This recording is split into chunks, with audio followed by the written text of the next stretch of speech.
Sir, मैं मंत्री साहब का ध्यान दिलाऊंगा सर।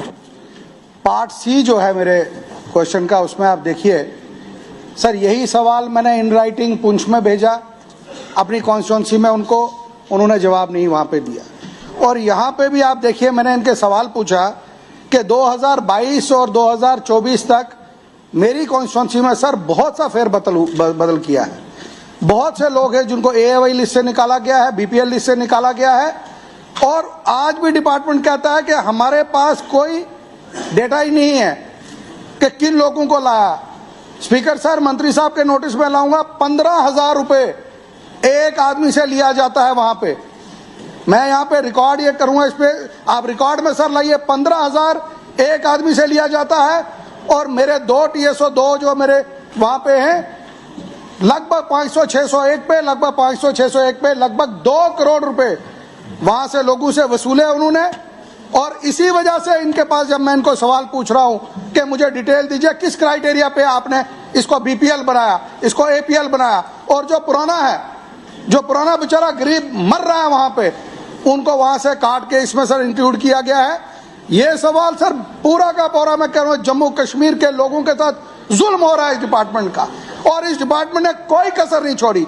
और जहां तक मेरी इंफॉर्मेशन है, ये खाली नीचे बेस पे नहीं, इनके तार जो है सर सेक्रेटरीट और डायरेक्टर ऑफिस में जुड़े हुए हैं। मैं ऑनरेबल मिनिस्टर साहब से कहूंगा कि प्लीज जब भी आपको सवाल आए उसको पढ़ के जरा देख, यहाँ पे असेंबली में लाया जाए। सर, ये जवाब यहाँ पे आ रहा है कि हमारे पास डेटा ही नहीं है। क्या मैं अपने लोगों को जवाब दूंगा? क्या हम अपने लोगों को बताएंगे? ये हालत है, गवर्नमेंट हमारी हुकूमत है।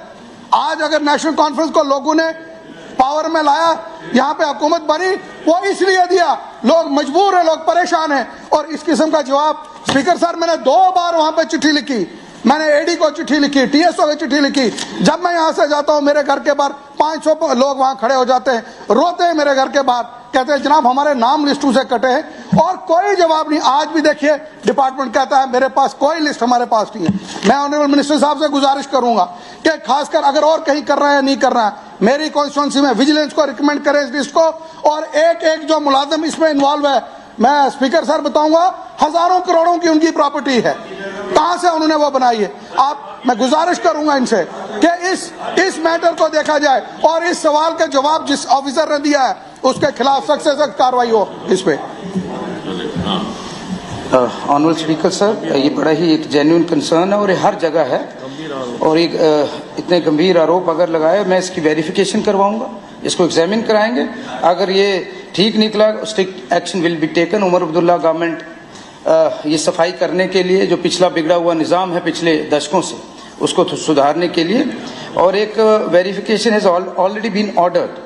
ऑनरेबल MLA साहब ने जो DC ऑफिस पुंछ में बोला था, उसकी वेरिफिकेशन चल रही है, और जैसे ही रिपोर्ट आएगी उस पर इनको भी बिठाकर हम इनको सौंप देंगे। और ये वाकई गंभीर इल्ज़ाम है। हमें आए हुए 4 महीने सर हुए, लेकिन जो पिछला निज़ाम बिगड़ा हुआ उसको समय तो सरकार को लगेगा, एंड आई होप कि पिछला जो बिगड़ा हुआ निज़ाम है उसे हम ठीक करेंगे। यही हमारी गवर्नमेंट का प्रायोरिटी है और इसे हम करेंगे। धन्यवाद। जो गलत जवाब वहां से दिया है उसके लिए मंत्री साहब कहें, या तो रिप्लाई दोबारा आए इसका डिटेल के साथ। मेरी गुजारिश है मंत्री साहब से कि इसकी डिटेल हमें प्रोवाइड की जाए कि किस क्राइटेरिया पे जो इन्होंने लोग एंटर किए हैं वो किस पे किए हैं। ये कहते हैं verification has already started, verification के रिजल्ट्स आएंगे तो आपके साथ शेयर करेंगे। This is his reply. उसमें इन्होंने शेयर किया, हमारे पास डिटेल ही नहीं है। नहीं, आप तो बता रहे हैं ना नई इंफॉर्मेशन जो ये कह रहे हैं इस वक्त, ये कह रहे हैं कि verification we have already started. कि कौन लोग इसमें लाए हैं सर? मुलाजिम लोगों को डाला है बीच में, जो एम्प्लॉयज हैं उसको डाला। हमें डिटेल दे दे मंत्री साहब, हमें डिटेल दे दे सर, कि कौन लोग इसमें आए हैं।